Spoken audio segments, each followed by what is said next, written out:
Ok? Então, fonte, geradora e seus respectivos símbolos. Então, nós temos, né, o símbolo de tensão em corrente contínua, que é um símbolo de uma pilha.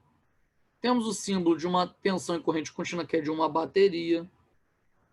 E temos, né, o símbolo de tensão em corrente alternada. Aí, por exemplo, né, a gente consegue utilizar ela a partir da tomada, que vem lá dos geradores de corrente alternada.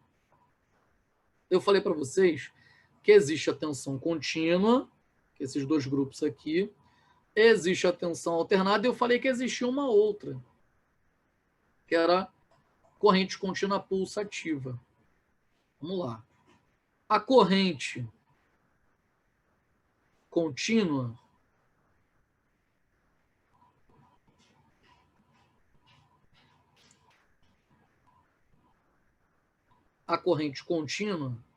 vamos botar aqui o gráfico, ó.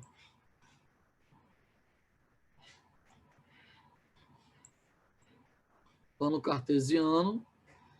A corrente contínua, ela é aquela que não varia o seu valor nem sua polaridade. Ou seja, 12 volts da bateria, 1,5 volts desse tipo de pilha aqui, 9 volts esse tipo dessa outra pilha que chamamos de bateria também, né?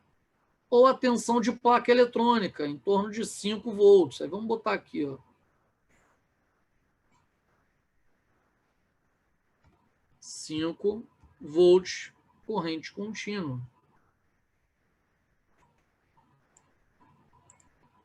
Tá? Então, aqui a tensão, né, é a tensão em corrente contínua. Característica dela, tensão em corrente contínua, é aquela que não varia seu valor, nem varia sua polaridade. Tá? Aquela que não varia seu valor, nem varia sua polaridade. Existe o segundo tipo de corrente contínua, que é quando passa por diodo retificador. Então, vamos lá.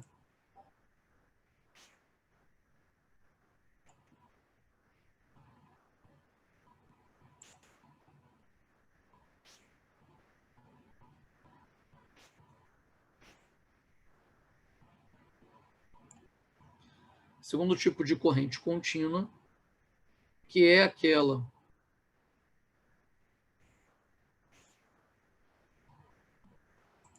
que passa por diodo retificador, por exemplo. Então, ela vai... Deixa eu explicar primeiro a alternada. Vai ficar melhor para explicar essa daqui.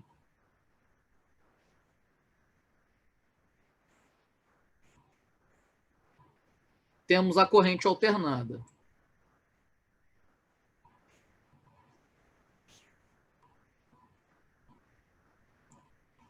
Na corrente alternada, nós temos o semicírculo positivo, né?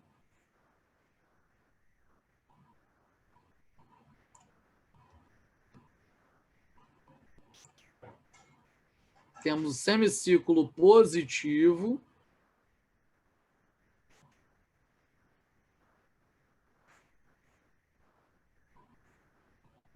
e temos o semicírculo negativo.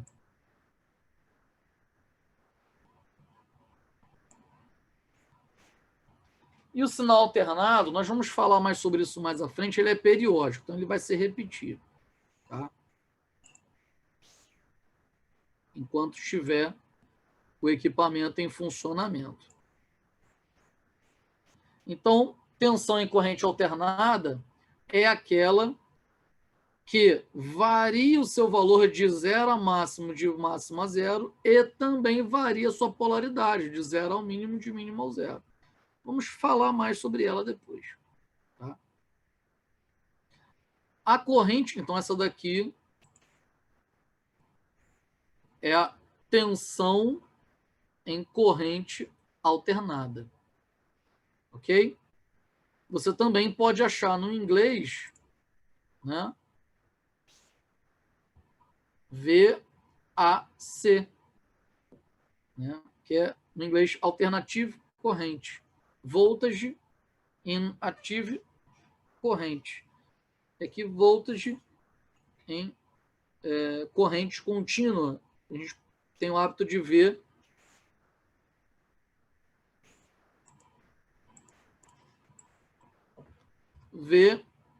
VDC. Voltage Direct Corrente, tá? Que seria a tensão em corrente direta. Mas a nossa tradução a gente traduz direto, chamando de corrente contínua. A corrente contínua é quando você pega a corrente alternada, passa por um diodo retificador e elimina esse semiciclo negativo aqui. Então sobra para a gente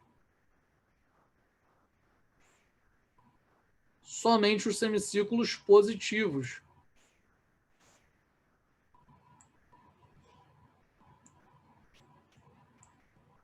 Por exemplo, tá? Do sinal alternado, só sobra o pulsativo. Por que nós chamamos também de corrente contínua? Chamamos também de corrente contínua porque ela não é alternada. Só por conta disso. Então, chamamos de tensão em corrente contínua pulsativa. Chamamos de corrente contínua pulsativa só pelo fato dela não ser alternada.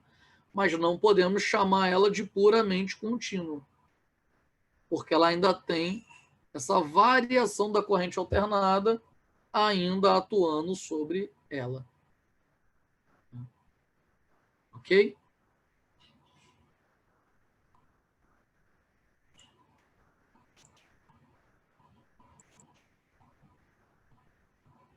Bom, os condutores, né? Então, é um componente que liga, né? Interliga os dispositivos em um circuito elétrico. Os condutores, gente, nós temos condutor isolado, tá? Nós temos o cobre e o isolamento dele. Nós temos o cabo unipolar, que ele tem um tipo de isolação aqui, ó, de nylon ou de PVC, dependendo do modelo, né? E temos o cabo multipolar, que eles são como se fossem vários cabos isolados e outro isolamento externo.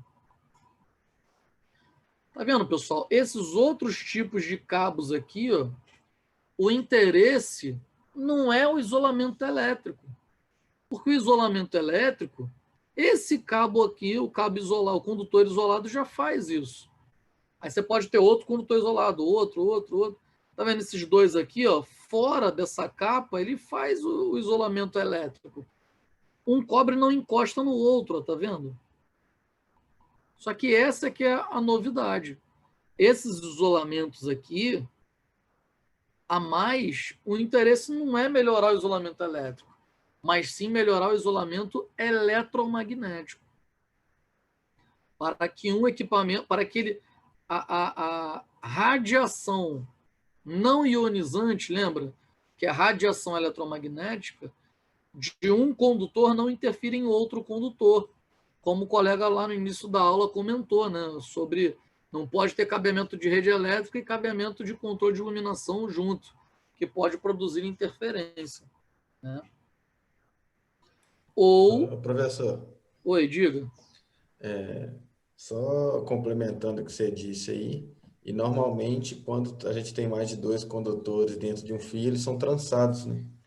Para diminuir esses efeitos. Peraí, desculpa, não te ouvi direito. Pode repetir, por favor?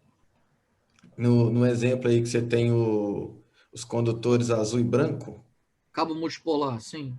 isso. Normalmente, dentro da capa preta, eles são trançados para diminuir os efeitos eletromagnéticos.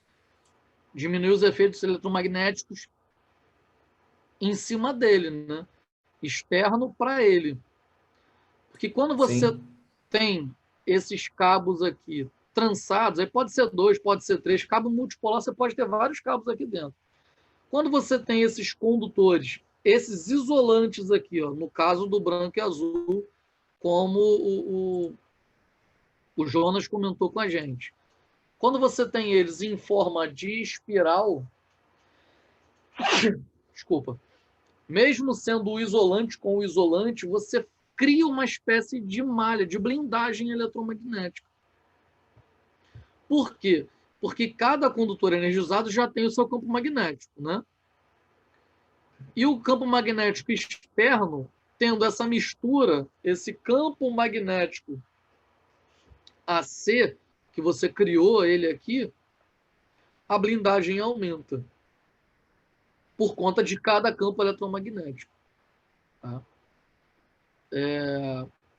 Um outro exemplo disso é aquele cabo coaxial, que ele tem o negativo dele, né, por uma malha trançada entre esse isolante preto do isolante branco. Também é para produzir uma blindagem eletromagnética. Tá? Aqui é exemplo dos condutores. Ó. Uma bateria fornecendo tensão e corrente elétrica para o circuito. No caso da bateria, só vai ter corrente quando tiver uma carga, né, para criar, né, e circular o fluxo de corrente elétrica. Os receptores já são os componentes, né? Então, nós falamos dos geradores, falamos dos transmissores, né, via meio físico, e os receptores são componentes que utilizam a corrente elétrica para produzir luz, né, força, produzir movimento, né, mecânico, energia luminosa. Então, os receptores são os componentes que recebem a corrente elétrica, convertem para realizar trabalho. Então, é o caso da lâmpada, né, que produz, né, transforma energia elétrica em energia luminosa. É o caso, ele também transforma em energia térmica, né? Mas a energia térmica é interessante para a gente? Não. Se ele está transformando em térmica, é porque ele está transformando menos em luminosa. Então, na verdade, é perda de energia para a gente. Fisicamente não é perda, né? Porque a energia não se perde, ela se transforma. Mas ela se transforma numa energia que não nos interessa. Então, nós consideramos ela como perda. Então, chuveiro elétrico, no caso da resistência, né, que converte a energia elétrica em térmica, aí sim a térmica é interessante para a gente. Né? Mas como humano, não como profissional da área de vocês. E força, no caso de realização de trabalho, movimento de motores, né? Movimento de membranas de alto-falantes, né, que está transformando em energia elétrica. Ou caso de microfones, que é o contrário, né? A energia mecânica você está transformando em energia elétrica. Para alto-falante, energia elétrica e mecânica, estão saindo e entrando microfones, energia mecânica e energia elétrica. Então tem microfone a membrana e tem com piezoelétrico também, né? Que com a reverberação dele ele gera militensão. Mas aí são microfones diferenciados. Então, chave ou interruptor. Então, é o componente que abre e fecha o circuito. Então, interruptor é bem convencional, botão, acionamento, mas chave elétrica é muito comum também, tá? Embora seja uma nomenclatura mais industrial, mas como vocês lidam muito com essa parte eletroeletrônica, vale a pena a gente falar esse termo mais industrial também. Então, temos aqui alguns modelos, né, de interruptores que são considerados chaves elétricos. Né? Normalmente aberto, normalmente fechado. Título de curiosidade, né? Em eletrotécnica, né, a parte de instalações elétricas industriais, nós temos isso normatizado, né? Nós temos a informação que todo contato normalmente aberto, com exceção de contatos especiais, eles são sempre, têm numeração de identificação, cujo final da numeração é sempre 3 para 4. 3 de um lado, 4 do outro. Se tiver mais de um contato, aumenta uma dezena, 13, 14, 23, 24, 33, 34, e chega até 43, 44. A mesma coisa se dá para o contato fechado, né? Que por base normativa entra no 1, sai no 2. Se tiver mais de um contato, vai aumentando cada dezena. 11 para 12, 21 para 22, 31 para 32, chegando até 41 para 42. Tá?